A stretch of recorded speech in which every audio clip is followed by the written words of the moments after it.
একটা গুরুত্বপূর্ণ জরিপ নির্বাচনকে সামনে রেখে। নির্বাচনের দিন তারিখ এখনও নির্ধারিত হয়নি। আগামী বছর ফেব্রুয়ারি বা তার আগেও হতে পারে, পরেও হতে পারে। যখনই হোক না কেন, সেই ক্ষেত্রে একটা জরিপে বলা হচ্ছে যে আসন্ন নির্বাচনে এগিয়ে বিএনপি, দ্বিতীয় অবস্থানে জামাত, আর যদি আওয়ামী লীগ অংশ নিতে পারে তারা 15% ভোট পাবে। দেখেন, একেবারে কি হুট করে আপনি বলবেন যে এটা অবাস্তব একটা জরিপ? না দর্শক, এটা বলা যাবে না। এটার অবশ্যই একটা ভিত্তি আছে এবং হয়তো মানুষও বিশ্বাস করে। ত্রয়োদশ জাতীয় সংসদ নির্বাচনের দিনক্ষণ এখনও নির্ধারিত না হলেও তরুণদের একটি বড় অংশ মনে করছেন আসন্ন এই নির্বাচনে দেশের অন্যতম বড় রাজনৈতিক দল বিএনপি সবচেয়ে বেশি ভোট পাবে।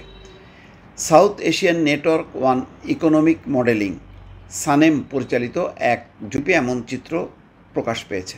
জরিপে অংশ নেওয়া তরুণদের 38.76% মত অনুযায়ী আগামী জাতীয় নির্বাচনে বিজয়ী হওয়ার দৌড়ে বিএনপি শীর্ষে থাকবে। তালিকার দ্বিতীয় অবস্থানে রয়েছে জামাত ইসলামী দল। দলটির পক্ষে মত দিয়েছেন 21.45% তরুণ। এছাড়া নতুন রাজনৈতিক শক্তি হিসাবে আত্মপ্রকাশ করা জাতীয় নাগরিক পার্টি এনসিপি পাবে 15.84% ভোট। এটাই মনে করছেন উত্তরদাতারা। তরুণদের মধ্যে যে জরিপ, সেই জরিপেই বলা হচ্ছে যে এনসিপি পাবে 15%, 21% জামাত, আর 38.76%। তো 38-40 এটা কিন্তু বিএনপির সবসময় একটা রেগুলার তাদের ভোট, সেটি হয়তো এসছে। জরিপ অনুযায়ী গত 5ই আগস্ট ক্ষমতাচ্যুত আওয়ামী লীগ আসন্ন নির্বাচনে অংশ নিতে পারলে 15%-এর কিছু বেশি ভোট পেতে পারে। তার মানে আওয়ামী লীগ যদি পূর্ণ মাত্রায় অংশ নেয় তাহলে দর্শক বুঝতেই পারছেন আওয়ামী লীগ কিন্তু দ্বিতীয় অবস্থানে চলে যাবে। অন্যান্য ধর্মীয় দলগুলো সম্মিলিতভাবে 4.59% ভোট পেতে পারে। জাতীয় পার্টি পাবে 3.77% ভোট। অন্যান্য ছোট দলগুলোর প্রাপ্ত ভোট হবে মাত্র 0.57%। জরিপের ফল রবিবার প্রকাশ করেছে সানেম, যা তরুণদের রাজনৈতিক ঝোঁক এবং আগ্রহের একটি সময়োপযোগী প্রতিফলন বলে মনে করছেন বিশ্লেষকরা।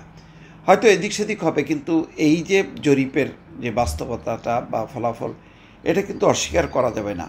এরকম যদি আরও অসংখ্য জরিপ হয় তাহলে কিন্তু বোঝা যাবে ট্রেন্ডটা কোন দিকে। এই ট্রেন্ডটা হয়তো নির্বাচনের আগে বড় ধরনের কোনো পরিবর্তন হলে সেটা হয়তো পাল্টাবে, কিন্তু এখন পর্যন্ত ট্রেন্ড কিন্তু এমনই। সেই জরিপে কিন্তু সেটাই বলা হচ্ছে এবং এটিকে অস্বীকার করার মতন বা একেবারে অবাস্তব এটা বলার কিন্তু কোনো অবকাশ নেই।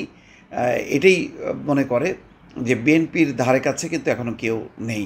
যতই বিএনপিকে চ্যালেঞ্জ দেওয়া হোক না কেন, যতই বিএনপিকে খোঁচা দেওয়া হোক না কেন, যতই তাদের নানা অপকর্মের কথা বা অন্যান্য বিষয়গুলো তুলে ধরা হোক না কেন, বিএনপি কিন্তু এখনও সর্ববৃহত্তম রাজনৈতিক দল এবং লিবারেল ডেমোক্রেটিক ফোর্স হিসাবে আওয়ামী লীগ যেহেতু নেই, সুতরাং এখন একমাত্র ভরসা কিন্তু বিএনপি।